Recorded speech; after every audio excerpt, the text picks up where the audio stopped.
Okay, so tonight for dinner we are going to do a quick and easy weeknight dinner using a lot of the recipes we have online.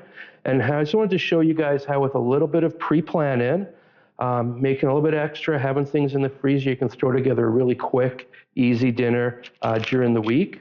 So we're going to start off with, things always go a little bit better with a little bit of fun juice, so we have that poured over here. Tonight we're going to do meatballs, candied garlic tomato sauce. We're going to bake that with some fresh mozzarella.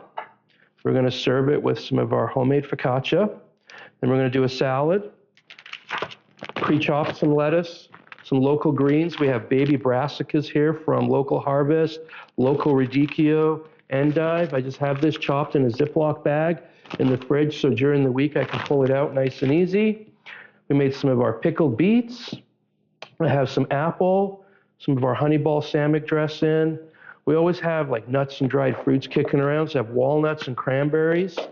And then again, we always have cheese in the fridge, so tonight we have a little bit of goat's cheese with cranberry in it from Mount Lehman Cheese Company.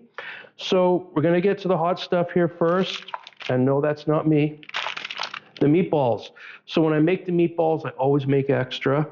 I put them on a parchment-lined tray like this, throw them in the freezer, freeze them off, put them in a Ziploc bag, and then I've got them for quick, easy meals later on. You need to pull them out the night before, let them thaw overnight in the fridge. So I have these on the parchment-lined sheet ready to go. I have my oven at 375 degrees, and I'm not gonna brown these off in the pan or anything. I'm just gonna roast them. I'm gonna use my probe thermometer. I'm gonna set it for 155 degrees. I have my oven, like I said, at 375. We're gonna put these in. Once these are ready to go, we'll heat up the sauce, top the cheese, and then we'll throw them back and finish the salad. So I'll get these cooking and then we'll come right back. Okay, so while the meatballs are cooking, I'm just gonna kind of get my salad ready. I'm not gonna toss it, I'm just gonna get everything in the bowl ready to go. So when the meatballs are ready to go, the bread's heated up, it's just a quick toss and we serve. So I just got in my bowl here. It's pretty amazing we can still, like middle of January, get all these beautiful local greens here. I'm gonna add my apple that I've just chopped into wedges here. And I'm using the Pink Lady apple. We did a video on this. You can cut these a little bit ahead of time.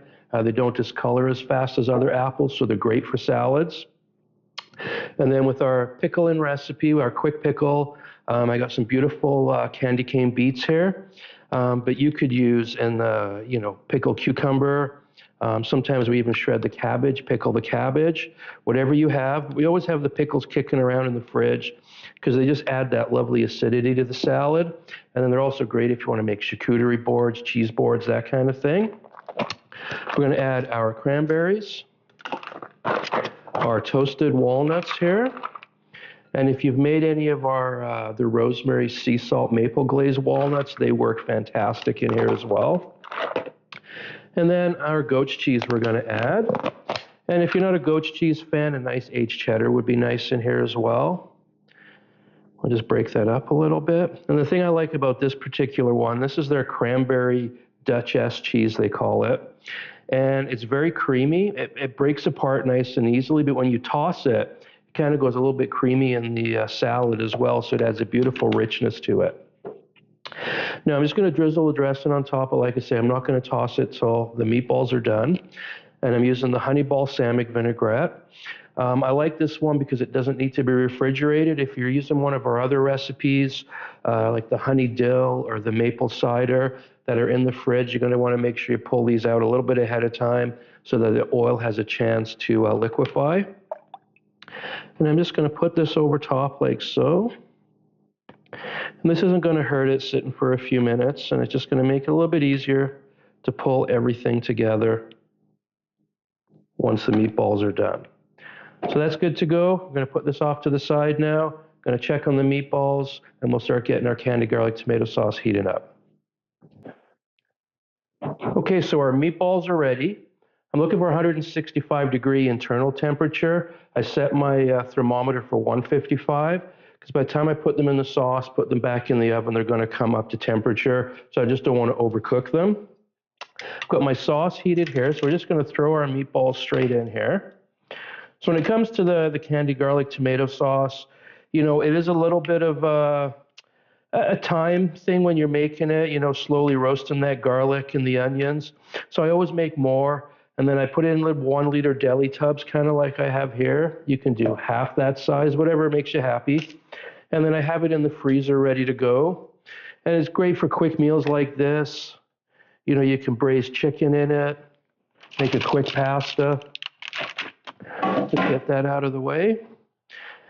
Now I've turned my oven off from the bake and I've put it on the broil because I've sliced up this cheese and I want to try to get a little bit of color on the top here. So we're just going to put all these slices around the outside. Now, if you want something a little bit heartier than we have here, before we heated the sauce, you could saute some mushrooms, some peppers, zucchini, eggplant, whatever you have, and then add the sauce if you want more vegetables. But to be honest, for me, it's all about the sauce, the cheese, the meatballs, and the bread I'm going to dip in it.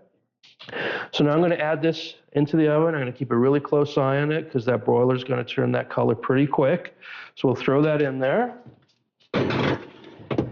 Now the focaccia bread, again, it's something that we make. It makes the sheet pan. I cut it into 12 pieces. I wrap it. It freezes remarkably well. Taking it out, and I've torn this up because I'm looking for dipping bread here. I don't want slices. And then I'm going to add some beautiful, fresh, fruity olive oil to the top. And in the last few minutes of the cooking, I'm going to throw this in the oven just to crisp up a little bit, warm it up. It's going to be beautiful with that tomato sauce and those meatballs. So we'll come back in a few minutes. When that's all ready to go, we'll plate it up, and I'll show you what it looks like.